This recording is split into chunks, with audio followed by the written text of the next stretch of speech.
She goes to Temple University. Sue Bannon's daughter is entering her second year as a Temple Owl. This fall, the university is offering options for in-person and virtual classes. All of her classes are virtual. But in February, when they expected in-person classes, they co-signed this lease for an off-campus apartment at The View at Montgomery.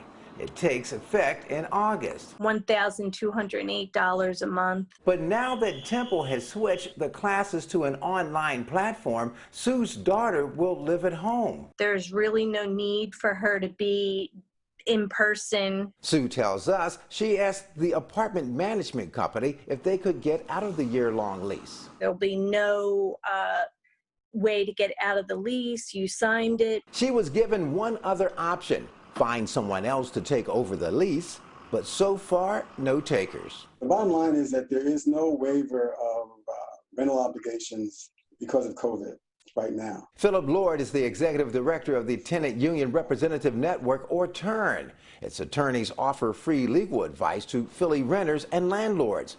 Lord says in a situation as Sue's, you have a few options. Find somebody else for the unit if they can.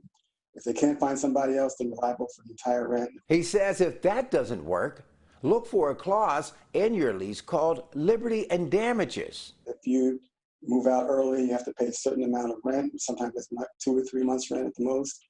If that clause is there, it's enforceable, which means the tenant's liability is only 2 or 3 months rent instead of the entire term of the lease. In Sue's case, this clause is not in her lease. Lord says if all else fails, try your negotiating skills. A lot of times a landlord will say, okay, if you pay me this, I'll let you out the lease early. And that time sometimes works out well for the tenant as well as the landlord. We reached out to The View at Montgomery, but we didn't hear back.